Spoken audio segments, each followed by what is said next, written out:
Today we are talking Daryl Dixon, Season 3, Episode 2. Welcome to Screens in Focus, the podcast where we talk about TV and movies. I'm Diana, and Renee is here. Hi, Renee. How are you? Hello, I'm doing great. How about you? I'm doing great, too. The Emmys were last night. I don't know if you caught any of the wins, so that was kind No. of exciting. All right. So we're going to talk about Daryl Dixon, but we also have TV and movies to share at the end. So stay tuned for that. We'll just give a little bit of an update on the Emmys as well. Daryl Dixon. Okay. We're going to start off with our question of the day. And in this episode, we see a new community. So I was curious to know if you stumbled onto a new community during an apocalypse, what's the first thing you would want to know about them? Okay, so think about that. Friends out there, think about that. And then we'll answer it later on. I also want to bring up that our question of the day last episode was what food instantly reminds you of home? You and I gave our answers. We had a caller call in and share theirs, and theirs was chili, which I thought was so good because that could have been one of mine. I didn't even think about it because I make a chili that my family always requests that I make. And I thought, oh my God, that's such a good one. So I thank you, listener, for calling us. We appreciate you so much and leaving us that. And so we hope you'll answer this question of the day also. So we can't wait to hear your answer on this one. All right. So episode 2 had standoffs with bandoleros. It had young love. It had a new town, twisted customs, vibrant Spanish community, Carol speaking up, and Daryl in his gunslinger mode. So what was a highlight for you, Renee? I thought it was another good episode. It continues, to build the world. We're like keep seeing this where the Walking Dead universe continues to build onto what the original was. So I love that part of it with the new groups, now we're in Spain, so we're getting a whole new feel of all that. And the scenery, I love the change in scenery from the last 2 seasons. Not that wasn't beautiful, but it's just fun to see another something completely different than what we have been seeing. And then the Western vibes that are already starting, which I know there's much more to come, but they've been inspired by the spaghetti Westerns. And I love that Antonio spoke of that, because all the showrunners and the actors and things have mentioned it. So it was neat that he, had the poster and was talking to Carol about that. But I just think it makes this series really stand out to be something very different than what the other stuff is, and I know we did get a little bit of Western stuff in Fear the Walking Dead, but this is very different, but it was a good episode. Not quite, there's a lot of exciting moments, but maybe not quite as good as the first episode, but it was still pretty good.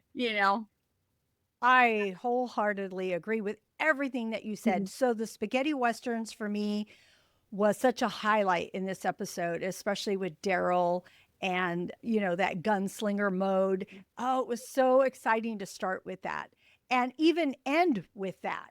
So that was what got me really excited. And also Carol, I feel like just the way that she was reacting to watching young love was, you can tell she's in a new space now.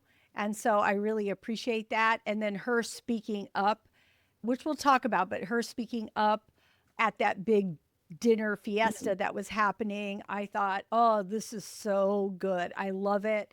I also love that Daryl and Carol are coming from 2 different perspectives. I think that makes it so much more interesting what we're going to see, because if they're on the same and you're fighting against someone else, that's fine too. But I like that they have to, just like anyone else would, like I mentioned previously, just as a partner would or a friend would or whoever, you spend a lot of your time with, you don't always, you love each other. You probably have a lot of things in common, but there are a lot of different approaches that you have dealing with certain issues. So I really appreciated that too. And like you said, the spaghetti Western and referring to that poster and just bringing that up and just the shots. Oh my gosh, which we will talk about too, about the cinematography. So But of course, Daryl and Carol, we show up every week because this is who we love to see. And so, what struck you about them in this episode?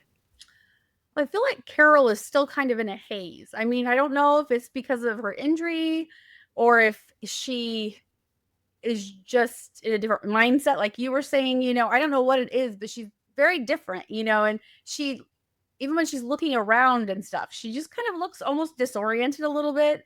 And I don't know. And Carol, she's one of those characters who has done this before, where she's kind of play acted who she should be for whatever situation she's in. So I don't know what's quite going on here, but I really hope we get, I want to see Carol, action Carol, before the season ends. I'm liking this for her because I know, what she experienced at the end of the last season. That was therapeutic for her. That was something that needed to be done. She needed to deal with that.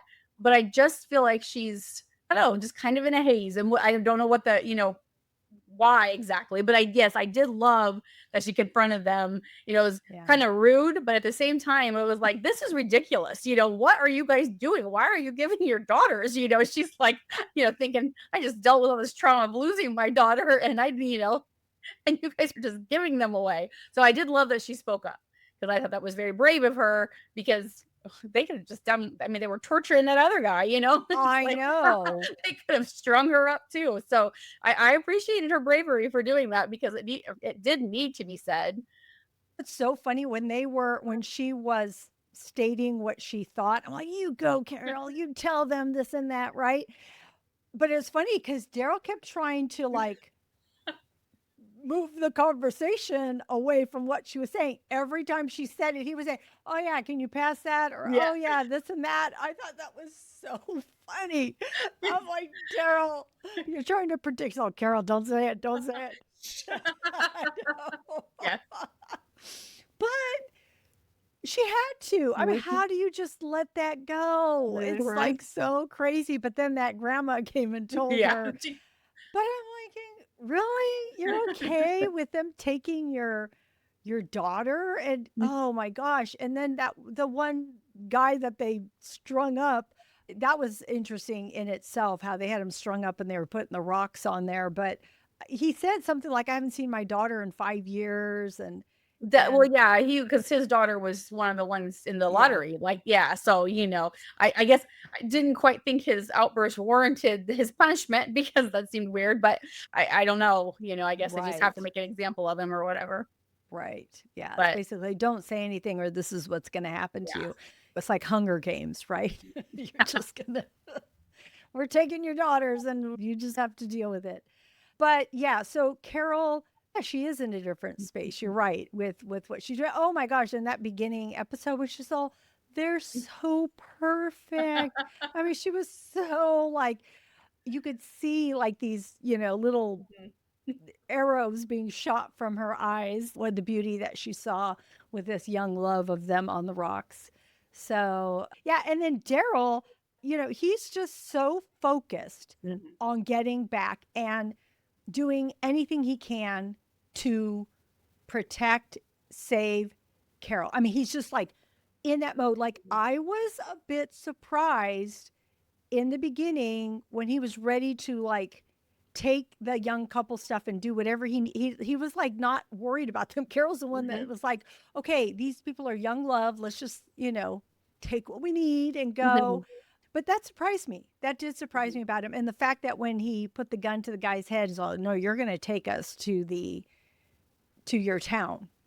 Like he did. Because even when the guy said, Roberto said, they're going to take her and they're going to kill me, Daryl didn't care. Yep. Daryl's all, nope. One track mind. I'm getting my friend safe, and that's all I care about. I'm like, whoa, Daryl. I would like to be your friend in the apocalypse. Yeah. And I was thinking that same thing. He is just laser focused. He wants to be home. And, in an interview, Norman Reedus described it as Daryl in Motorhead mode, because that, like, I know previously when he was filming The Walking Dead, that was his like hype music to get him ready for the scenes and stuff. He would listen to Motorhead and stuff. And so I guess that's kind of what he's maybe been doing again, the way it sounds. And so I've been excited to see this Daryl where he's just, this is what I'm doing. I'm surviving. I gotta protect whoever, in this case, Carol. And I just love seeing this Daryl because it's like early Daryl, where Yeah. but at the same time he still has retained his sweetness, because he still is caring about people. He is still, he's once he's getting to understand the situation, then he kind of flipped a little like, okay, I can these Yeah. people, that kind of stuff. And then Carol, of course, talked him into, helping because that's where her mind is. Yeah. So yeah. And I have always said that Daryl acclimates to whatever Mhm. group he's in. And he was doing so in that. Like, yeah, he was reluctant to get involved, but the whole tending to the pigs and helping them get ready for the festivities they had. So he was just doing all of that and just kind of keeping his eye out to what was happening around town. And I mean, he's just so good at that, like just assessing what is happening around him and seeing paths with Elena, I think it is. I wasn't sure of everybody's name in this. I felt like there was moments that I didn't know who was who Mhm. exactly. They did say Paz as far as her name, but I didn't even know Roberto and Justina's name. Like Mhm. I had to figure that out. So I don't know if they said it very often, but also Daryl and Carol, when they were there at the town, they did talk about, Daryl's all basically, I think we need to just not be involved and just do our thing and get out of here. And she's like, we can't just, these people saved us. We can't just walk away, basically. We have to help. Yeah. So it'll be good to watch how they navigate all of this. I'm curious what you thought of the custom, which we kind of talked about. Mhm. Yeah, the custom, that was definitely something that it's like they're kinda, like, stuck in the past, which I understand the apocalypse kind of froze things, as far as, a lot of moving forward. I guess I don't know what it's like in Spain, but I imagine in modern day they weren't doing this, but Yeah. I don't know, maybe. I don't think so, but I don't know.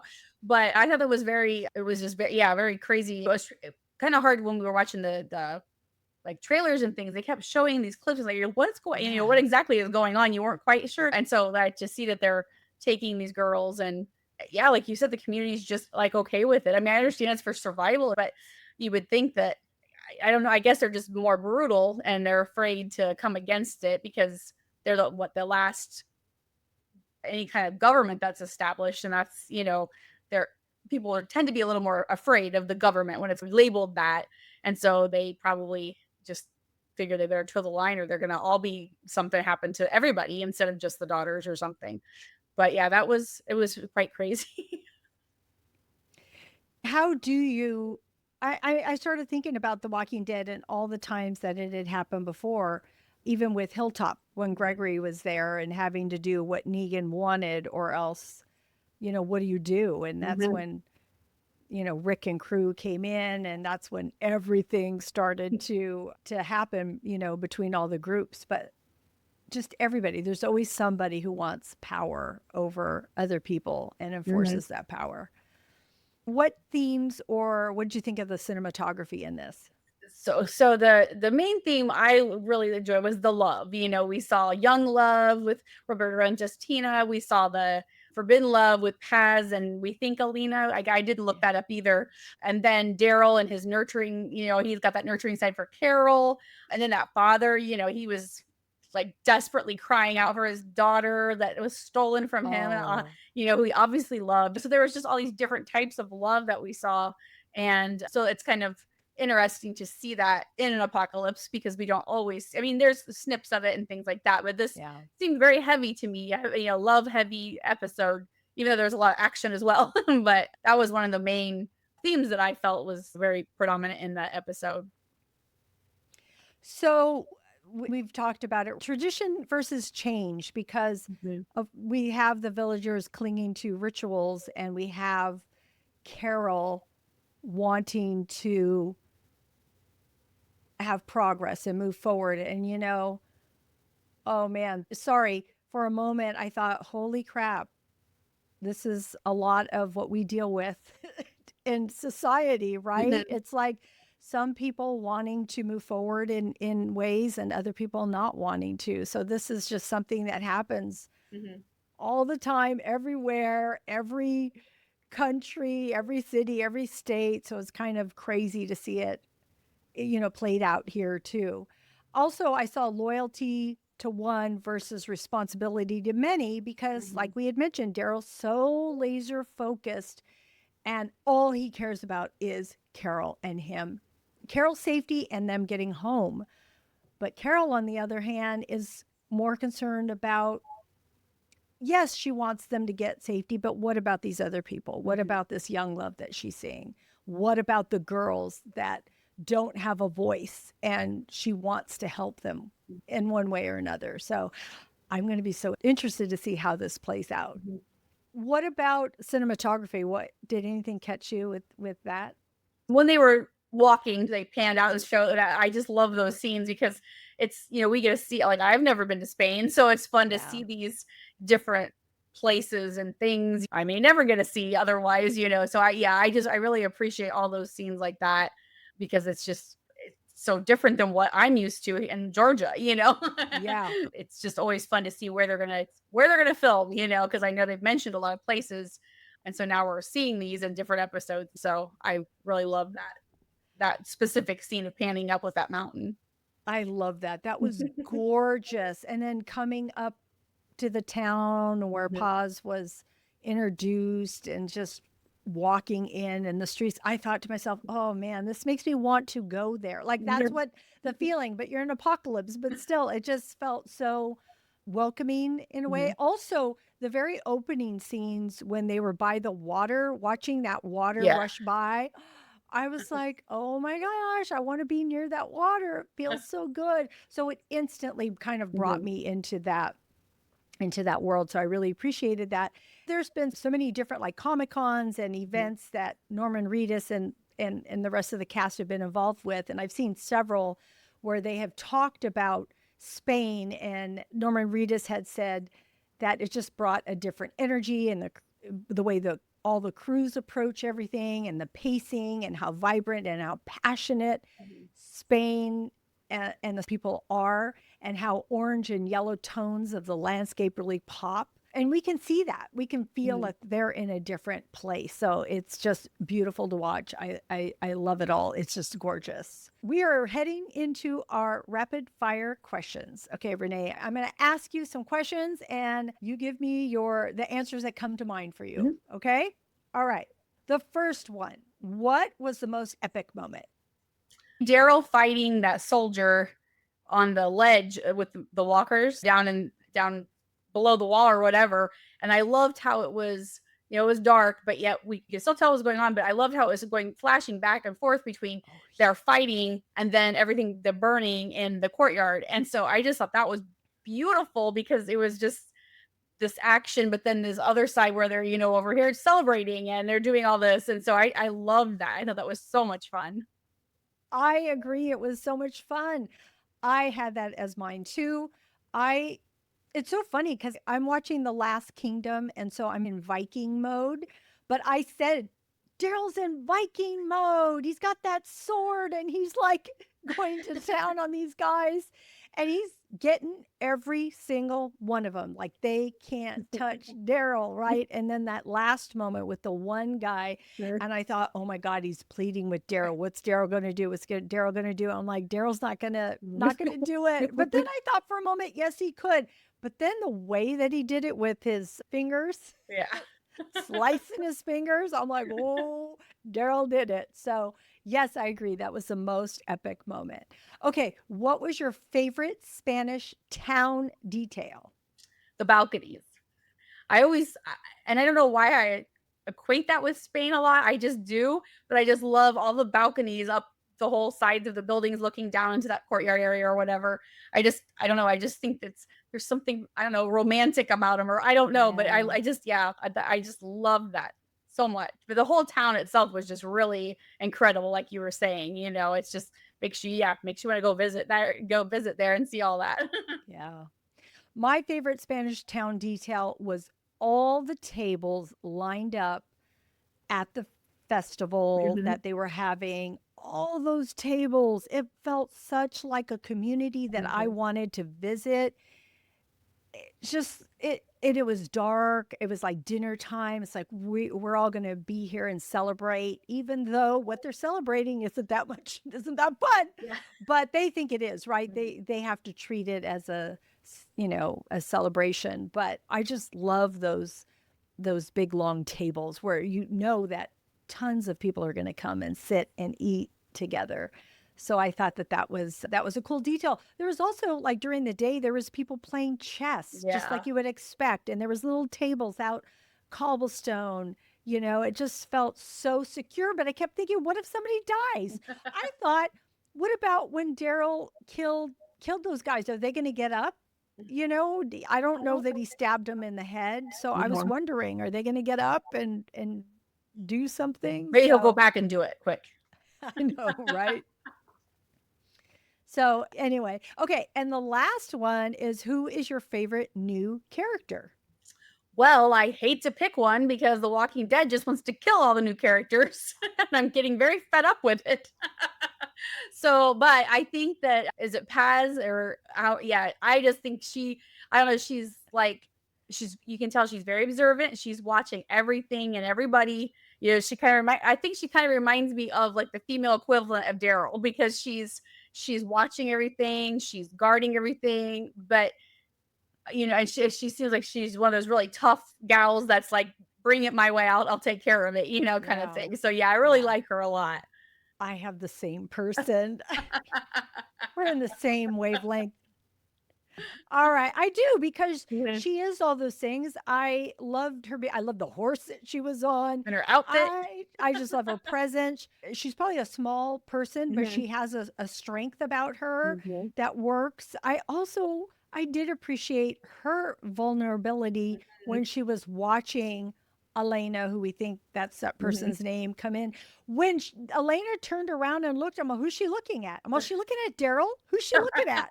You know? And then I realized it was Mhm. Paz that she was looking at. And then, of course, we learn Yeah. the history and everything there. But yeah, I like this person. So, and I love that she's probably super good with a gun and Yeah.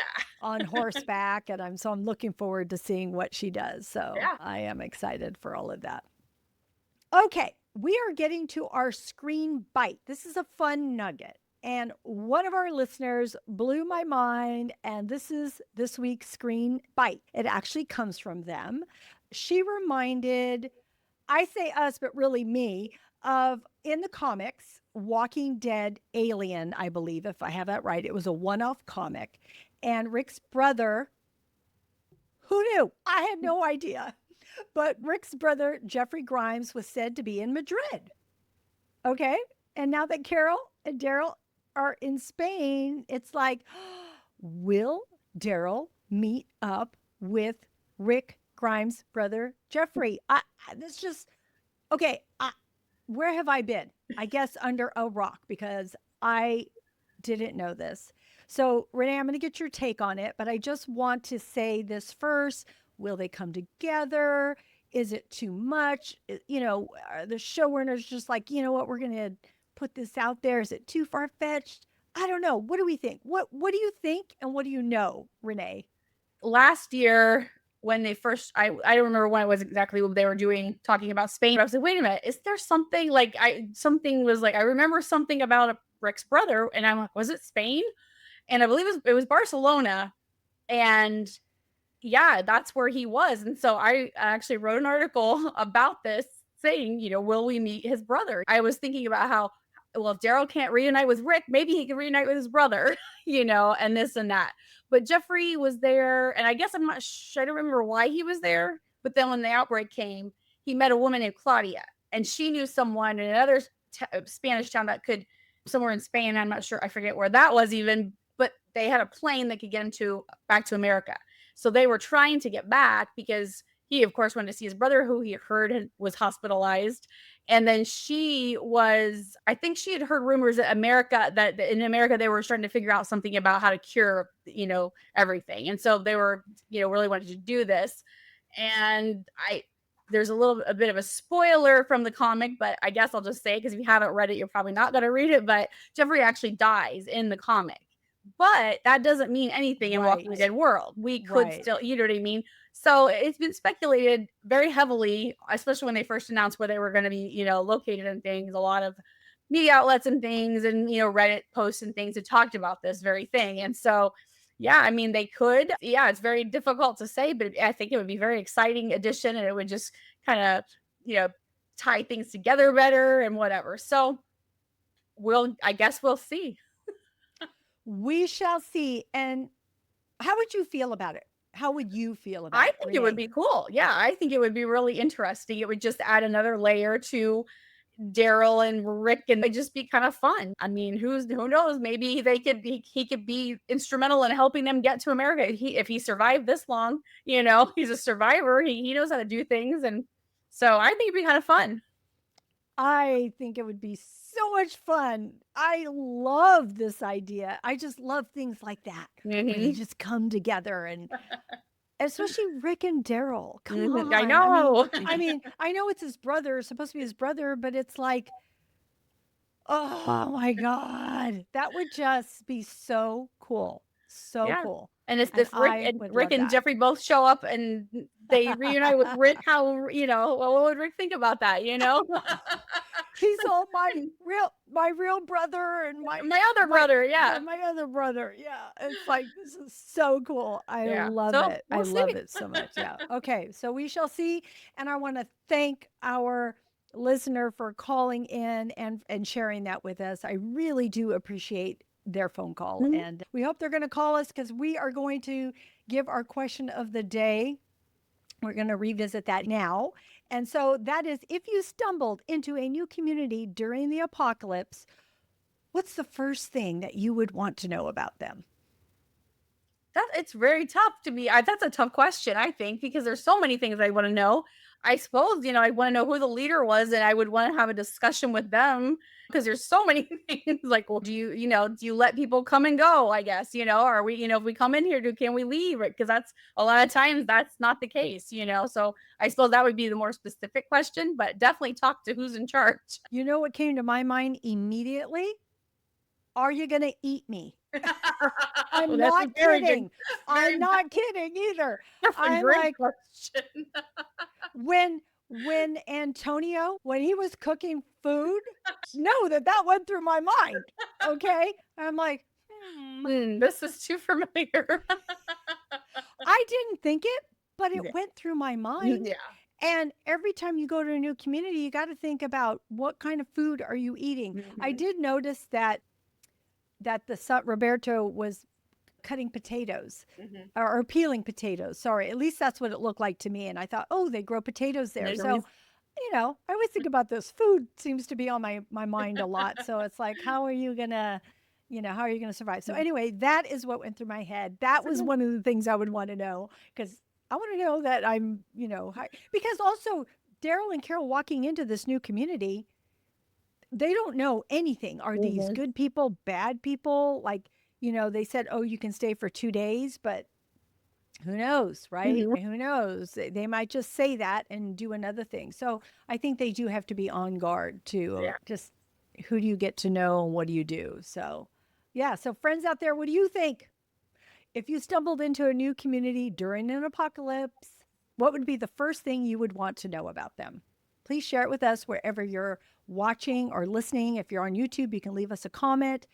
If you want to leave us a comment on any of our social media, you can get that in our show notes. Screensinfocus.com is our website, and you get to all of our social media links there. Or you can call us at 669 223 8542 because we want to know your answer. Okay. So, what are you looking forward to in the next episode? I guess I don't know when it's gonna be the next episode or not, but like if there's some point where Daryl's gonna go off on kind of a side quest because we see him alone and that kind of, so I'm really excited to see what's up with that. I saw like some chatter about like he's going to get someone or something. So I don't know if it's one of the girls or what, but I'm very interested to see what's going to happen with that. But I don't know when it's happening. Well, it looked to me like they were going to try and repair the boat. Mhm. So I thought he and Roberto were going to go try and fix that. Mhm. But this is like him on the motorcycle alone in the middle of the desert. Oh my gosh, I can't wait for that. I have a Yeah. feeling that I don't know if that's going to be this next episode, but Yeah, I I'm think it's gonna be a looking little bit forward later, to but I'm that. looking at it because he's by himself.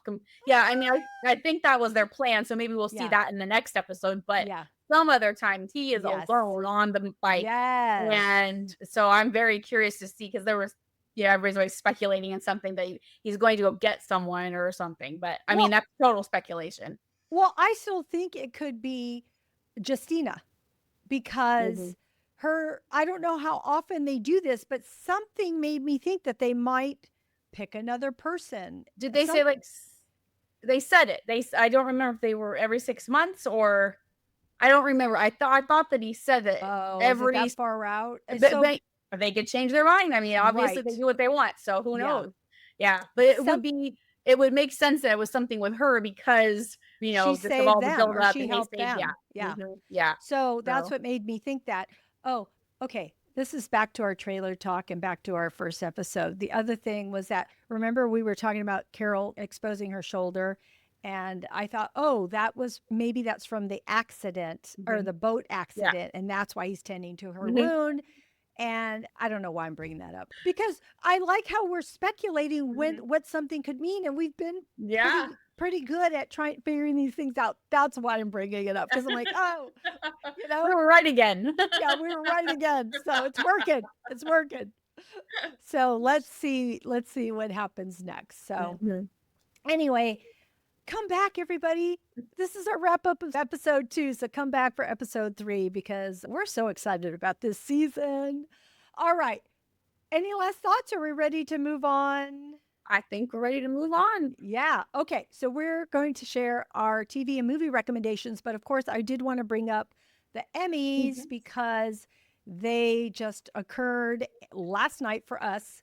And there were, I believe, if I have this number right, the studio got 13 wins. Ooh, Adolescence and Severance both got 8, I believe. And the Pit got 5. nice. And I was just excited. I was excited. I love all of those shows. The only show that did not get any love was The Bear. They didn't get any love. And if they did, it was very minor and it Yeah. wasn't headlined, whatever it might have been. But we still love it here at Screens of Focus. Renee and I still love it. We've covered those in our podcast in the podcast. So go check those out if you love it too. But so I just wanted to highlight those because I've seen all of those and I love all of those. So I think that those are great TV recommendations if you haven't seen any of them. The Studio, Adolescence, Severance, and The Pit. So, okay, so what do you have for us? So on your recommendation, I started watching The Summer I Turned Pretty. And yeah, it's so fun. I like on episode 4, I believe. I think I just finished 4. And yeah, it's just a fun coming of age story, but it's not just the kids. You're learning, there's stuff about the parents and these other, people and other adults and things and just how they all, work to, live together, do things together and that. And I'm really enjoying it. So thank you for that recommendation. Awesome. And then I've only watched one episode. I can't remember. My husband introduced Long Bright River. It's on Peacock and it's Amanda. Is it? I always say her name wrong. Oh, Seyfried. oh yeah, I know who you're talking about. Yeah. So she's the main character, and it's a crime drama kind of thing. And I think it might just be one season. Like a mini series. I think, Yeah. but I just watched one episode, and I'm like, okay, I gotta watch and see what's going on. It's just it really drew me in, which I'm one of those people, if it's slow or too whatever, I'll just tune out, but this one I was like trying to figure out what's going on and can't wait to watch the next episode. So yeah, I was really enjoying that one. Then I think it was like Saturday morning, I got up drinking my coffee. I'm like, oh, I want to watch a movie, and this Redeeming Love was on Netflix. Have you watched that one? No. So it is a 2022 movie, and I'm watching this thinking, this is like a romance novel. Well, it is. It's Frances Ah. Rivers. It's one of her novel adaptations. And so it's just a great story of redeeming love, and it has like Christian undertones. It's based on the story of Hosea in the Bible, kind of, they use that as their kind of source material for the story. And it's not like it you aren't a Christian or anything, I don't think you're going to be offended or anything like that. It's very undertoned, you know what I mean? It's not like the main of the story, but it's just such a fun story. It was just really good. So I enjoyed it very much. Then we went to the movie theater and watched The Long Walk, which I haven't read the novel, but my husband's read it several times. My daughter's read it at least once. And so they were excited because they already knew what's going to happen. I just knew what I'd read. I tried not to read a whole lot because I didn't want anything too spoiled. But wow, it is so good. It's a Stephen King adaptation. It's brutal. It was very shocking, but yet it was hopeful. It was like hopeful. And Wow. then you also had like humanity and kindness in there.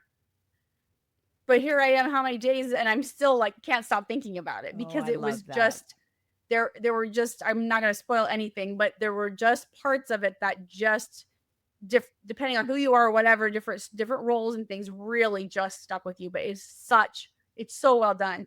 I can't think of his first name, but it's Hoffman. Oh yeah, It's Philip. his son. Oh really? Philip C. Or what's his name? Yeah, Philip Seymour Hoffman. Okay. Yes, Philip It's Philip Seymour Hoffman. Seymour Yeah. Hoffman's son, and I cannot think of his first Oh. name, but he was in Licorice Pizza. That was, I think, the first. That's Yes, that's that I saw him. right. Yeah. Yeah. So he's one of the lead guys, and then David Johnson from Alien Romulus is the other like kind of main character. Yeah. And they are phenomenal. I mean, I'm telling you, these guys are such good actors. And Mark Hamill's in it as well. He plays Yes. Major, and it's again just like as far from Luke Skywalker as he could ever get. I mean, it is just Wow. but I seriously, I highly recommend it. It is tough, but one thing I like, it reminds, kind of get the same thing with the Hunger Games. Is kind of on that same kind of vein, but for some reason the Hunger Games is more palatable than this. And Yeah. So anyway, I'll quit talking, but it was so good. Oh, I love it. I love it. I thought, oh, I want to watch this. You had mentioned it last week. I'm going to probably watch this. I'm like, okay, cool. And then I really wanted to watch it. I did listen to one podcast, and one person so far I think loved it. One was in the middle road, and one person didn't like it at all. And they're pretty. They thought there was too many tropes that were redone already. But you know what? I'm like, I'm so glad you loved it. Like I'm going to go off of your recommendation because sometimes I love things that may not be critically loved, Me right? too. Because you go in and you watch it, and is it speaking to me? Am I loving this? So I love that you have that take on it. So thank you for that. Yeah. All right. So I already recommended a few to everybody because of the Emmys, because those are some of my really big favorites. The other thing is my husband watches Jack Reacher all the time. He has different seasons going. I think my son watches it. Well, he happened to want to go back and watch the very first episode. So when he did that, I was watching it with him and I was totally gripped. I'm like, this is so good. I mean, I've seen bits and pieces, but I liked the first episode. Like it really, now it makes me want to go back and watch more of them, So I would recommend that show. I did watch a movie and it's Death of a Unicorn. It's on HBO. It's with Paul Rudd and a slew of other actors. Like the cast is phenomenal. There's so many people in it, Jenny Ortega, and just so many more.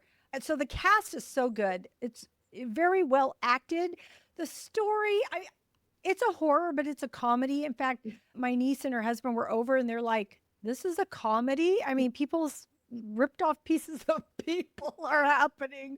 I'm like, yeah, it's a comedy horror. Okay, but know that it's truly a horror, but funny moments too. Would I watch it again? Probably not, but was it watchable? Yes.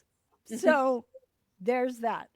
All right. And I did want to bring up a movie I saw in the summer that I may have not recommended through the podcast, and that's The Fantastic Four, First Steps. Pedro Pascal, Joseph Quinn.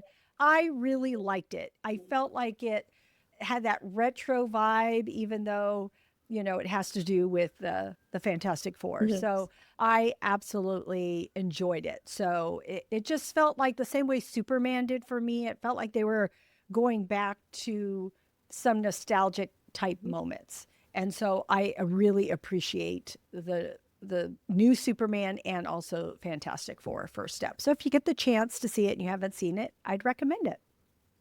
All right. Renee, thank you for your recommendations. I can't wait to watch, what's it called? The Long Walk. I knew it had to do with walk. It is a Stephen King, right? Adaptation. He wrote, I want to say it might be his first book. It's very early on, but he said it should never be adapted. Stephen King himself had said that, but I think Frank Darabont actually had it for a while. Yes, and then he did just too. couldn't get it. And then first George Romero did. Okay. First George Romero, then Frank Darabont, and then whoever. JT Molnar, who did Strange Darling, is who wrote the screenplay. Ah, okay. Okay, so anyway, thank you for your insights and your recommendation, and thank you for joining me for Daryl Dixon. Of course, thank you for having me. Of course. All right, everybody, come back next week. We want to thank you for joining us. We hope we gave you a chuckle, some inspiration, some positivity, some insight. Follow Screens in Focus at screensinfocus.com, and please share this podcast with a friend. That would mean so much. And remember to keep watching, keep exploring, and keep those screens in focus. We will see you next time. Bye. Bye.